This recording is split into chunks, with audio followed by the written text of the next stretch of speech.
Hi hello friends, welcome back to my channel. ನಾನು ನಿಮ್ಮ ಪ್ರೇಮಿಳಾ. Friends, ಇವತ್ತಿನ ವಿಡಿಯೋದಲ್ಲಿ ಬಾಣ್ತಿಗೆ ಮೀನು ಸಾರು ಮಾಡ್ತಾಯಿದ್ದೀನಿ. ಹಾಗಾದರೆ ಮಾಡೋದು ಹೇಗೆ ಅಂತ ಹೇಳಿ ನೋಡೋಣ ಬನ್ನಿ.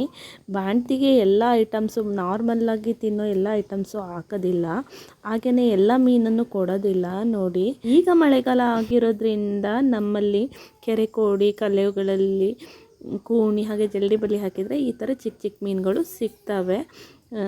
ನಾವು ಚಿಕ್ಕವರಾಗಿದ್ದಾಗ ಇನ್ನೂ ಜಾಸ್ತಿ ಸಿಗ್ತಿತ್ತು. ಇವಾಗ ತುಂಬಾ ಕಡಿಮೆ ಆಗೋಗ್ಬಿಟ್ಟಿದೆ ಅಂತಲೇ ಹೇಳ್ಬೋದು.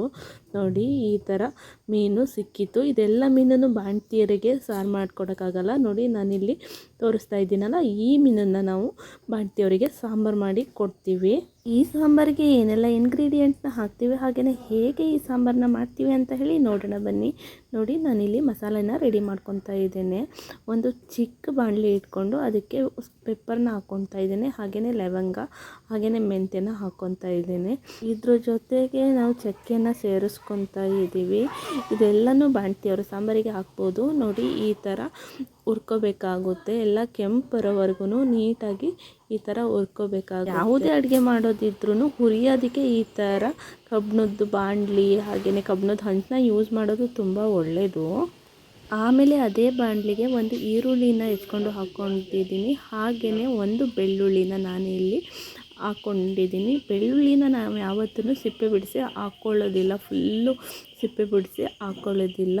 ಆಮೇಲೆ ಇದಕ್ಕೆ ತುಪ್ಪ ಅಥವಾ ಕೊಬ್ಬರಿ ಎಣ್ಣೆನ ಹಾಕ್ಕೋಬೋದು. ನಾನಿಲ್ಲಿ ತುಪ್ಪ ಹಾಕ್ಕೊತಾ ಇದ್ದೇನೆ. ಇದು ಕೆಂಪಾಗೋವರೆಗೂ ಹುರ್ಕೊಂಡು ಬೇಕು ಅನಿಸಿದರೆ ಕೊತ್ತಂಬರಿ ಸೊಪ್ಪನ್ನ ಹಾಕ್ಕೋಬೋದು, ಇಲ್ಲ ಸ್ಕಿಪ್ ಮಾಡ್ಕೋಬೋದು. ನಾನಿಲ್ಲಿ ಕೊತ್ತಂಬರಿ ಸೊಪ್ಪನ್ನ ಆ್ಯಡ್ ಮಾಡ್ಕೊತಾ ಇದ್ದೇನೆ.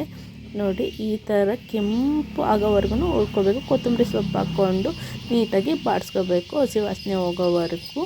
ಹಸಿ ವಾಸನೆ ಹೋಗಿಲ್ಲ ಅಂತಂದರೆ ಅದೇ ಫ್ಲೇವರು ಬಾಯಲ್ಲಿ ಬರುತ್ತೆ. ಅದಕ್ಕೋಸ್ಕರ ಹಸಿ ವಾಸನೆ ಹೋಗೋವರೆಗೂ ನೀಟಾಗಿ ಹುರ್ಕೋಬೇಕಾಗುತ್ತೆ. ಮಿಕ್ಸಿ ಜಾರ್ ತೊಗೊಂಡು ಅದಕ್ಕೆ ಒಣ ಕೊಬ್ಬರಿನ ಚಿಕ್ಕದಾಗಿ ಹೆಚ್ಕೊಂಡು ಹಾಕ್ಕೊತಾ ಇದ್ದೀನಿ. ಬಾಣ್ತಿಯರಿಗೆ ಅಡುಗೆ ಮಾಡೋವಾಗ ಒಣ ಕೊಬ್ಬರಿನೇ ಹಾಕ್ಕೋಬೇಕು, ಹಸಿ ಕೊಬ್ಬರಿ ಹಾಕ್ಕೋಬಾರ್ದು. ಆಮೇಲೆ ಹುರಿದಿಟ್ಕೊಂಡಿರೋಂಥ ಮಸಾಲೆ ಐಟಮ್ಸ್ನೆಲ್ಲನೂ ಹಾಕ್ಕೊತಾ ಇದ್ದೇನೆ. ಹಾಗೆಯೇ ಈರುಳ್ಳಿ ಹುರ್ಕೊಂಡಿದ್ನಲ್ಲ ಅದನ್ನು ಸಹ ಹಾಕ್ಕೊತೇನೆ.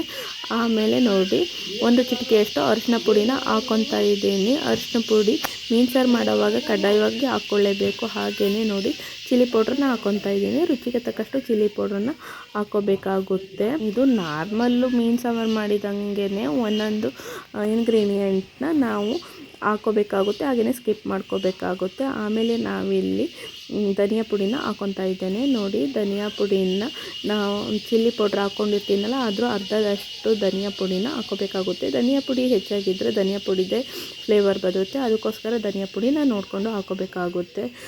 ಬಾಣ್ತಿಯವರಿಗೆ ಮೀನು ಸಾಂಬಾರು ಅಥವಾ ಬೇರೆ ಯಾವುದೇ ರೆಸಿಪಿನ ಮಾಡಬೇಕಾದ್ರೆ, ಸಾಂಬಾರು ರೆಸಿಪಿನ ಮಾಡಬೇಕಾದ್ರೆ ಇಲ್ಲಿ ನಾವು ಓಟೆ ಹುಳಿನ ಯೂಸ್ ಮಾಡ್ತೀವಿ. ಇದ್ರ ಜೊತೆಗೆ ಹುರಿದಿಟ್ಕೊಂಡಿರೋಂಥ ಆನಿಯನ್ನ ಸೇರಿಸ್ಕೊತಾ ಇದ್ದೇನೆ. ನಾವಿಲ್ಲಿ ಬಾಣ್ತಿಯವರಿಗೆ ಯಾವುದೇ ರೆಸಿಪಿ ಮಾಡಿದರೂ ನಾರ್ಮಲಾಗಿ ಹುಣಸೆ ಹಣ್ಣನ್ನು ಯೂಸ್ ಮಾಡೋದಿಲ್ಲ, ವಾಟೆ ಹುಳಿನೇ ಯೂಸ್ ಮಾಡೋದು. ವಾಟೆ ಹುಳಿ ಅಂತಂದರೆ ಏನು ಅಂತ ಹೇಳಿ ಮುಂದಿನ ವಿಡಿಯೋದಲ್ಲಿ ತೋರಿಸ್ತೀನಿ. ಆಮೇಲೆ ನೋಡಿ, ರುಬ್ಕೊಂಡು ಎಲ್ಲ ಮಸಾಲೆನ ರುಬ್ಕೊಂಡು ನಮಗೆ ಎಷ್ಟು ಸಾಂಬಾರು ಬೇಕೋ ಆ ಥರ ನಾವಿಲ್ಲಿ ಕಳ್ಕೊಬೋದು. ಸಾಂಬಾರು ದಪ್ಪ ಬೇಕು ಅಂದರೆ ದಪ್ಪ ಕಳ್ಕೊಬೋದು, ಇಲ್ಲ ಸಾಂಬಾರು ಸ್ವಲ್ಪ ತೆಳ್ಳ ಬೇಕು ಅಂತ ಅಂದರೆ ನಾವಿಲ್ಲಿ ಸ್ವಲ್ಪ ನೀರು ಹಾಕ್ಕೊಂಡು ಸಾಂಬಾರನ್ನ ಹೆಚ್ಕೋಬೇಕಾಗುತ್ತೆ. ಆಮೇಲೆ ರುಚಿಗೆ ತಕ್ಕಷ್ಟು ಉಪ್ಪನ್ನ ಹಾಕ್ಕೊಂಡು ನಮಗೆ ಯಾವ ಕ್ವಾಂಟಿಟಿಯಲ್ಲಿ ಸಾಂಬಾರು ಬೇಕೋ ಆ ಕ್ವಾಂಟಿಟಿಯಲ್ಲಿ ನಾವು ರೆಡಿ ಮಾಡಿಕೊಂಡು ಆಮೇಲೆ ನಾವು ಇದನ್ನು ನೀಟಾಗಿ ಕುದಿಸ್ಕೋಬೇಕಾಗುತ್ತೆ.